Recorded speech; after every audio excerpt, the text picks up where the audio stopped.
সাহাবারে, সমস্ত সাহাবী এখান থেকে বিদায় নিয়ে চলে গেল।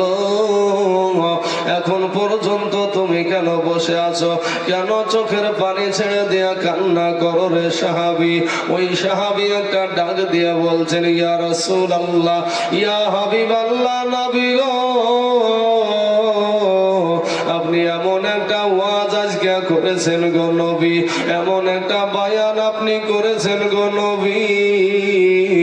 নবী গো, ওই কেসের আসামি আমি নিজেই আছি গো নবী। বলে কিরকম আসামি একটা বার বলো। এবার ওই সাহাবী ডাক দিয়ে বলে, ইয়া রাসূলুল্লাহ, ইয়া হাবিবাল্লাহ, নবী গো, আমি একটা নয় দুটো নয়, নবী গো, আমি ৭০ থেকে ৭২টা নারীকে আমি জিন্দা দাফন করে দিয়েছি। জোরে বলেন নাউজুবিল্লাহ। ইয়া রাসূলুল্লাহ, ইয়া হাবিবাল্লাহ, নবী গো, ও গো নবীজি, আমি একটা নয় দুটো নয়, আমি ৭২টা নারীকে আমি জিন্দা দাফন করে দিয়েছি গো নবী। আর শেষের বিটিটা, শেষের কন্যা সন্তানটা ছিল আমার নিজের পেটে, নিজের ঔরসজাত সন্তান, আমার নিজের কন্যাকেও আমি ছাড়িনি। আমার নূর নবী, দয়ার নবী বলছেন, আরে ওরে আমার সাহাবী, বলো গো, বাপ হইয়া কেমন করে নিজের বিটিকে তুমি মারলে? একটা বার বায়ান করো। সাহাবী এবার বলতে আরম্ভ করলো, ইয়া রাসূলুল্লাহ, ইয়া হাবিবাল্লাহ, নবী গো, ও গো নবীজি, আমি একবার বিদেশ দেশে যাব, বাণিজ্যের জন্য যাব, আমি ইনকাম করার জন্য বাইরে কাজে যাব। নবী গো, আমার বিবির পেটে সন্তান, আমার বিবিকে বললাম, বিবি রে, আমি বিদেশ দেশে চলে যাব রে বিবি। ওরে বিবি, তোমার পেটে আমি একটা সন্তান ছেড়ে যাচ্ছি গো বিবি।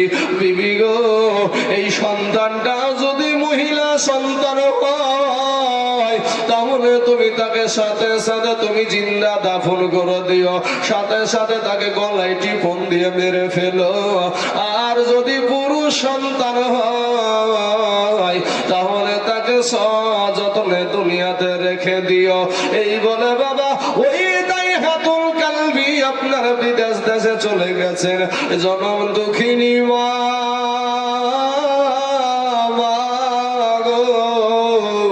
ওই মা বাবা 1 মাস 2 মাস 3 মাস 10 মাস বাবারে যখন প্রসব বেদনা উঠে গেল গো, প্রসব বেদনায় মা কাতরাচ্ছে বাবা, এত যন্ত্রণারে যুবক,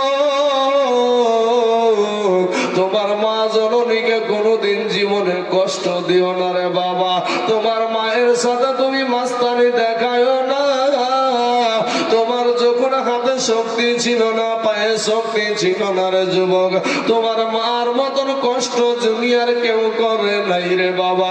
এই যে বাবা পুষ মাঘ মাসের শীত গেল রে বাবা, এই শীতের রাতে তোমার মা ডান পাশে শুয়ে আছে, তুমি পেশাব করে দিয়েছো। তোমার মা বাম পাশে নিয়েছে, তবুও তুমি পেশাব করে দিয়েছো। যুবকেরা, তোমার মা জননী নিজে ভিজা জায়গায় শুইয়া, তোমার মা তোমাকে শুকনা জায়গায় রাখিয়েছে। আজকে তোমার মাকে তুমি মেজাজ দেখাও, গরম দেখাও রে বাবা। ওরা যুবকেরা, আজকে রাত্রিটাতে যাও রে যুবক, বাড়িতে যাও, মাকে গিয়ে বলো, মা বড় অন্যায় করে ফেলেছি গো মা, আমাকে তুমি ক্ষমা করে দাও। এমন কোন নাফরমান সন্তান আছে গো, কিন্তু ভাইরে তোমার মা যদি বেশ্যাও হয়, এরপরেও তোমার বিচার করার কোনো আইন নাই, তোমার মার গায়ে তুমি হাত তুলতে পারবা না। যুবক রে, ওরে যুবক, একটা মাকে আঘাত দিয়ে যদি আমি বড় মৌলবি হই আর মুহাদ্দিস হই আর মুফতি হই বাবা, আমি যদি বড় মুফতি হই আর মায়ের মনে আঘাত, আমি বড় নামাজি হজ শরীফের বাবা ইমাম হইয়াও আল্লাহর জান্নাতে যাওয়া হবে না। জোরে বলেন সুবহানাল্লাহ। এই দায়াতুল কালবের বিবি পেটে বাবা অসহ্য যন্ত্রণা, যখন প্রসব বেদনা শুরু হয়ে গেল রে বাবা, মা জমিনে গড়াগড়ি করে। এই করতে করতে করতে করতে বাবা একটা সময় এবার সন্তান দুনিয়ার জমিনে ভূমিষ্ঠ হলো। জনম দুঃখিনী মা ওই মা বাবা নজর করে তাকায় দেখছে রে বাবা, ওই মায়ের পেট থেকে পুরুষ সন্তান হয় না গো, ওই মায়ের পেট থেকে বাবা মহিলা সন্তান দুনিয়াতে এসেছে। ইন্দিমিন টাইমে মা ওই মা জননী চিন্তা করছে, আরে আবার কলেজার টুকুরা নয়নের পারা, আমার এই বিটিকে আমি কেমন করে তাকে মারবো রে, আমার বিটিকে আমি কেমন করে আমি শেষ করে দিব, আমার বিটিকে কেমন করে আমি হত্যা করব। আমি যে মা 10 মাস পেটে ধারণ করেছি, আজকে আমি 10 মাস এই বিটিকে নিয়ে আমি পেটে নিয়ে বেড়াইলাম, বেটিকে আমি কেমন করে মারবো। কিন্তু মা কিন্তু মারতে পারলো না রে বাবা। মা কিন্তু সুন্দর ভাবে বিটিকে লালন পালন করতে শুরু করলো। এ বাবারা দিলখানা একটু নরম করে দিবেন বাবা গো। ও সোনা মানিক রাই, গভীর রাত্রিতে আমার আল্লাহ সব দেখে রে বাবা। সারা দুনিয়াটা আমার আল্লাহর কাছে আমরা হাজির আছি বাবা। ও সোনা মানিকেরা, দুনিয়ার সবাই ঘুমাই গো বাপ, কিন্তু আমার আল্লাহ কিন্তু ঘুমাই না। আমার আল্লাহ ঘুম থেকে পবিত্র।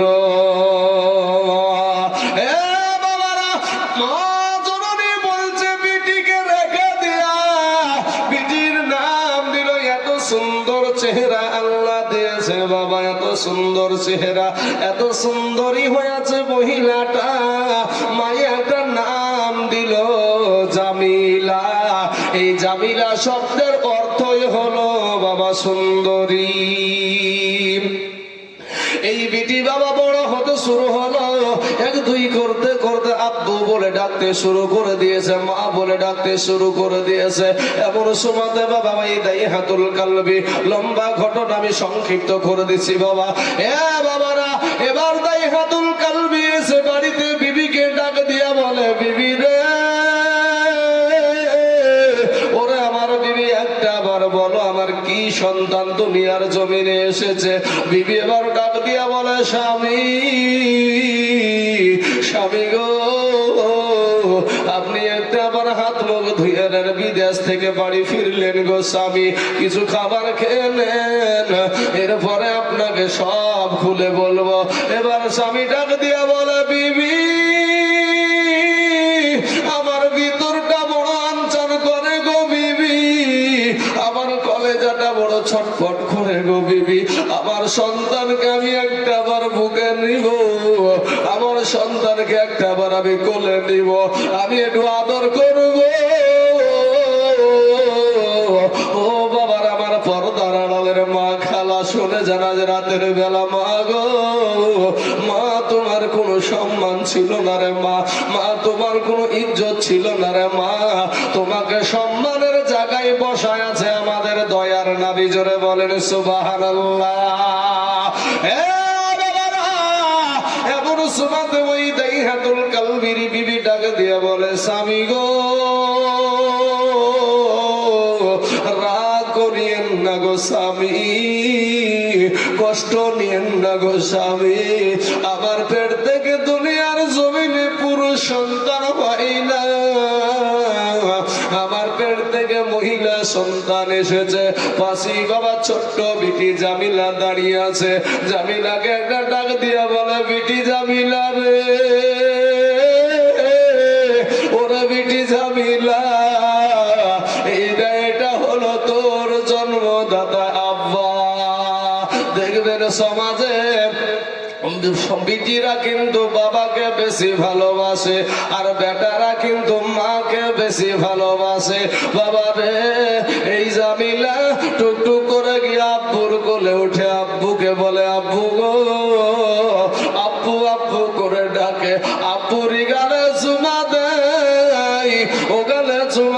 ঠোঁটে চুমা দেয় রে বাবা। এই করতে করতে বাবা একদিন গেল, 2 দিন গেল, 3 দিন গেল। হঠাৎ একদিন ওই দাইহাতুল কালবি বলে, বিবি বিবি গো, আমার কন্যা সন্তানকে, আমার জামিলাকে তুমি একটু সুন্দর করে সাজায়া দাও, আমি একটু দাওয়াত খাওয়াইতে নিয়ে যাব। এ বাবা না, জামিলাকে যখন, জামিলার মা যখন বাবা গোসল দিচ্ছে রে বাবা, জামিলার মা ডাক দিয়া বলে, জামিলা রে, ওরে বিটি জামিলা, আমি তোর মা, এতদিন তোকে আমি গোসল দিই রে বিটি, জীবনে কোনোদিন আমার ভিতরটা জ্বলে না, জীবনে কোনোদিন আমার ভিতর আনচান করে না রে বিটি, আজ কেন জানি বিটি রে আমার ভিতরটা ধড়পড় কেন করে রে বিটি, না জানি তোর বাবা তোর সাথে কি ব্যবহার করে। বাবা যখন নতুন জামা, পরিষ্কার জামা যখন পরাইয়া দিচ্ছে, মা বলে, বিটি রে, ওরে বিটি, আজ তোকে আমি এত বছর আমি নতুন জামা পরাই, জীবনে কোনোদিন আমার কলেজায় আগুন জ্বলে না, কেন জানি বিটি রে আজ আমার ভিতরে আগুন জ্বলছে রে বিটি। বাবা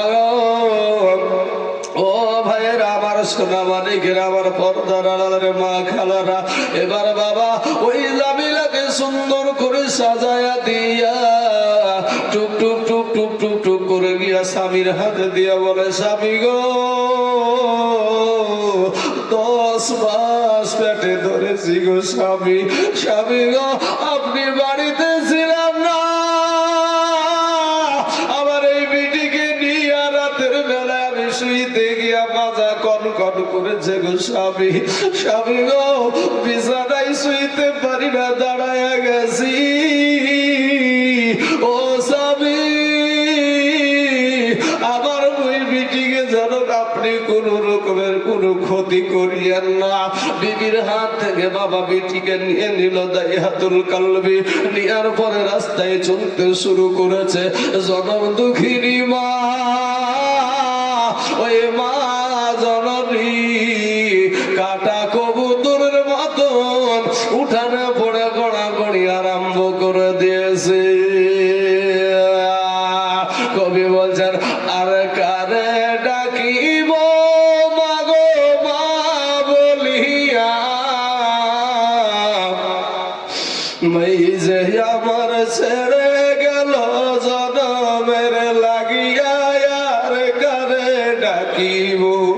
আজ এই গভীর রাত্রিতে আপনারা কারা গো মার সন্তান কানে বসে আছেন গো, আব্বার সন্তানকে জানি কানে বসে আছেন, কার জানি মা নাই, কার জানি বাবা নাই রে বাবা, ওই কবর থেকে চাতক পাখির মতো তোমার মা, তোমার আব্বা হাউ মাউ করে কান্দে আর ডাকে, বেটা রে আমার জন্য একটু দোয়া কর, আমার জন্য একটু দোয়া কর, আমার কবরে কাফনের কাপড়ে জাহান্নামের আগুন এসে দাউ দাউ করে জ্বলছে।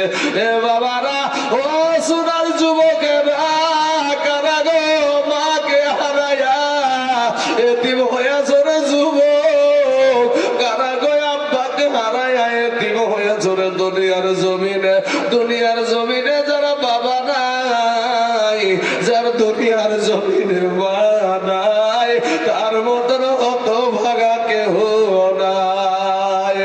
এ মুসলমান, কবি বলছেন, বাল্যকাল মা বাবা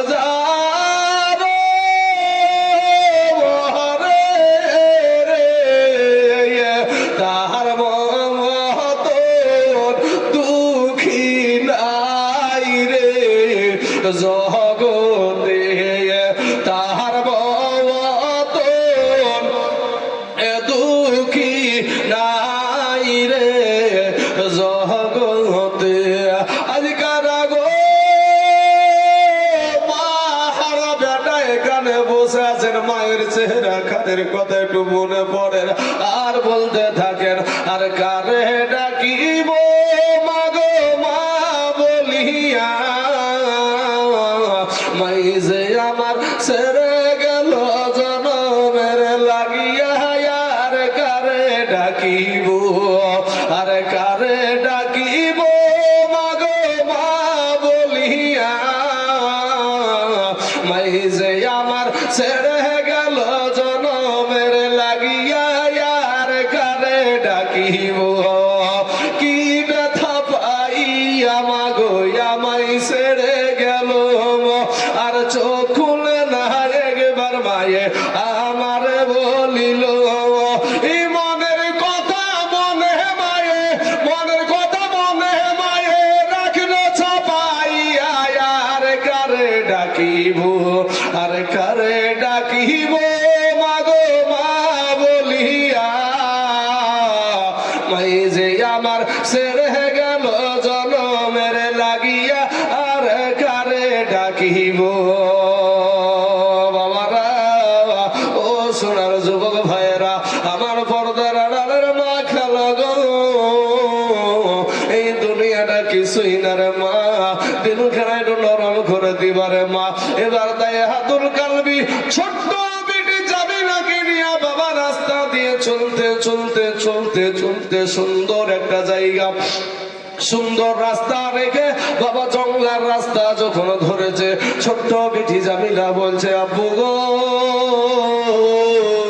তুমি না বললে আমাকে দাওয়াত খাওয়াইতে নিয়ে যাবা গো আব্বু আব্বু গো ও আব্বু তুমি এই রাস্তা কেন জঙ্গলার ভিতরে কেন যাও ছোট বিটি তো আর জানে না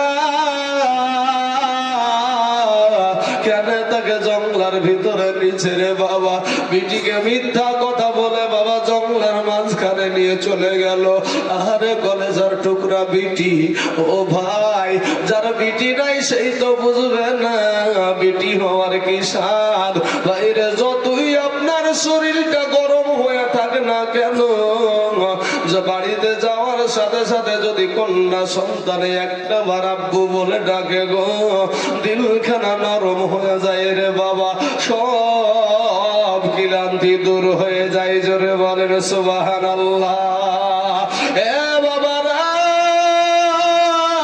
জঙ্গলার মাঝখানে যাওয়ার পরে তাই হাতুল কালবি বিটিকে একটা জায়গায় দাঁড় করে রেখে দিল দাঁড় করে রেখে দেওয়ার পর আস্তে আস্তে আপনার পাথর সরাইতে আরম্ভ করে দিয়েছে এবার বিটি জামিলা বলে আব্বু আব্বু গো তুমি কেন তুমি এখানে গর্ত খুঁড়ছো গো আব্বু আব্বু গো তুমি কেন পাথর সরাছো গো আব্বু আব্বু গো কেন তুমি এখান থেকে পাথর সরাছো আব্বু কিন্তু কোন রকমের কথা বলে না বাবা কোন রকমের আওয়াজ করে না রে বাবা এ বাবারা ওগো আমার পর্দার আড়ালের মা খালা শুনে জানা যে রাতের বেলা মা তোমার কোনো সম্মান ছিল না রে বাবা ওই দায়ে হাতুল কালবির যখন শরীরে বাবা ঘাম বেরিয়ে যাচ্ছে রে বাবা ছোট্ট বিটি জামিলা বলে আব্বু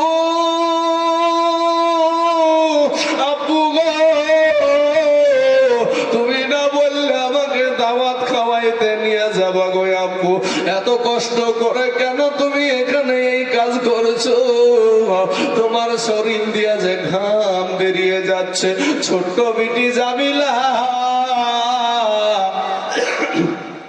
ছোট্ট বিটি জামিলা বাবা নিজের জামা দিয়া বাবার শরীরের ঘাম গুলা বাবা মুছায়া দিচ্ছে এরপরেও তার দিলে কোনো দয়া নাই মায়া নাই রে বাবা যখন আপনার ওই গর্তটা খোঁড়া খতম হয়ে গেল ওই গর্তটা খোঁড়া যখন হয়ে গেল এবার তাই হাতুল কালবি ওপরে উঠেছে গো এ বাবা গো ছোট্ট বিটি জামিলাকে একটা ধাক্কা মেরে বাবা গর্তের ভিতরে ফালায়া দিয়েছে দেখবেন বাবা এখন সময় মানুষের ভিতরে এমন ভাবে খিল লেগে যায় কথা বের হয় না ছোট্ট বিটি জামিলা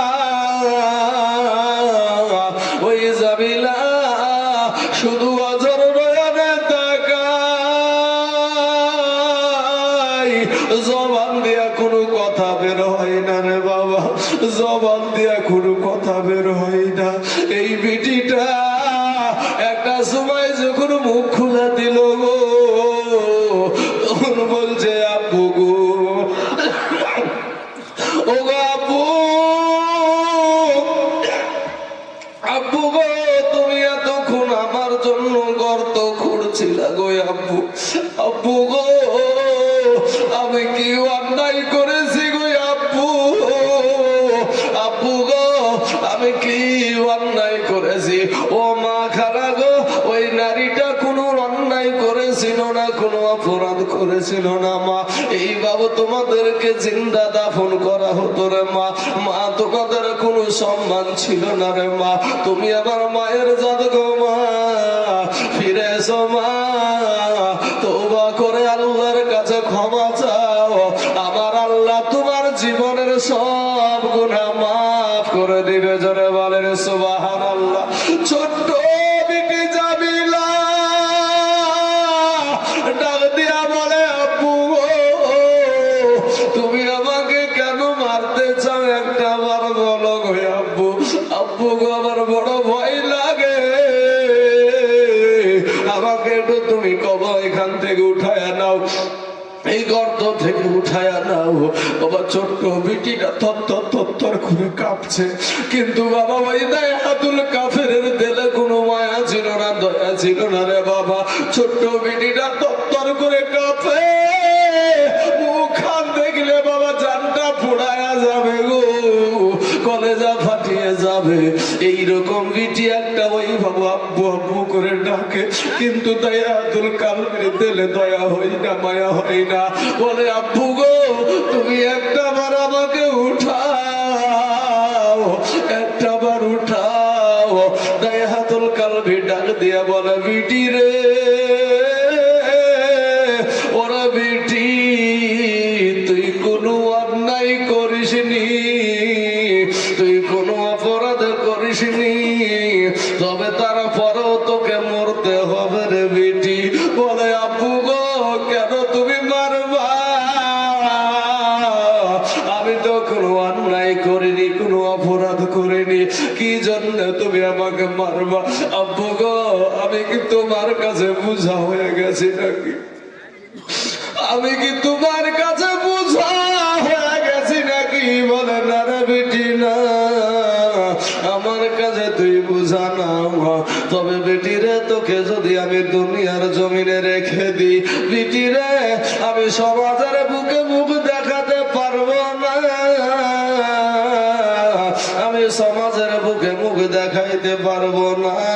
কারণ বিটি রে, আমি পরের বিটি একটা নয়, দুটো নয়, আমি ৭০ থেকে ৭১টা নারীকে আমি জিন্দা দাফন করে দিয়েছি রে বিটি। বিটি রে, ওরে বিটি, আর তুই হলি আমার নিজের কন্যা সন্তান। তোকে যদি দুনিয়ায় রেখে দিই, ও বিটি, আমি সমাজে গিয়া মুখ দেখাতে পারবো না, কথা বলতে পারবো না। জামিলা একটা ডাক দিয়া বলে আব্বু, আব্বু গো, দুনিয়ার কেউ জানবে না, দুনিয়ার কেউ শুনবে না। আব্বু গো, দুনিয়ার কেউ দেখতে পাবে না। জীবনে কোনোদিন আপনার বাড়িতে আমি পা রাখবো না। আব্বু গো, ও গো আব্বু, আমি জীবনে কোনোদিন তোমার বাড়িতে পা রাখবো না। তবে আব্বু গো, আমি রাস্তায় রাস্তায় ভিক্ষা করে খাবো গো আব্বু, এরপরও তুমি আমাকে মারিও না। এ বাবারা, ওই জামিনা বলে আব্বু, আমার ভিতরটা শুধু কাঁপে গো, আমার ভিতরটা বড় ধড়পড় ধড়পড় করে গো আব্বু। উঠাও না গো আব্বু, একটা বার করে না, একটা বার তুমি আমাকে আদর করো গো আব্বু। আব্বু গো, আমি তোমার একটা ছোট্ট বিটি, আমাকে তুমি একটা বার কোলে নাও। ও বাবার, আমার ভাই জানেরা, ওই দায়াতুল কালবিকে বলে আব্বু গো, কিছু দেখিনি, আমার কোনো স্বাদ পূর্ণ হয় নাই গো আব্বু। আব্বু গো, তুমি একটাবার আমাকে উঠাও, জীবনে কোনোদিন আমি তোমার বাড়িতে পা রাখবো না। আমার জনম দুঃখিনী মাকে কি বলবা গো আব্বু? আব্বু গো, আমার মাকে তুমি কি জবাব দিবা? তুমি না বলেছ আমাকে দাওয়াত খাওয়াইতে নিয়ে যাবা, এ মা খালারা তোমাদের কোনো সম্মান ছিল না রে মা।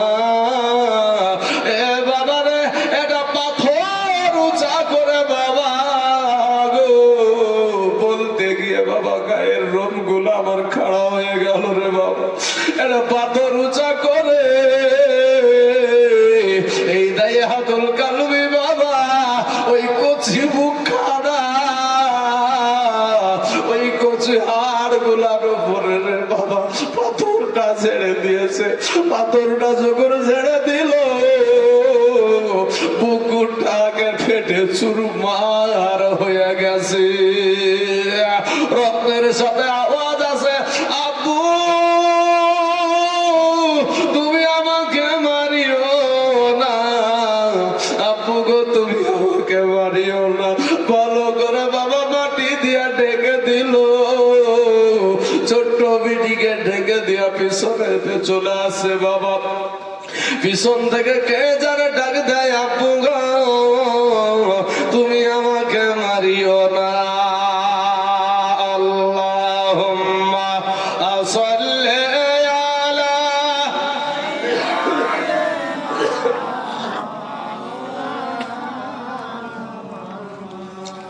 ওয়ালা আলি সাইয়্যিদিনা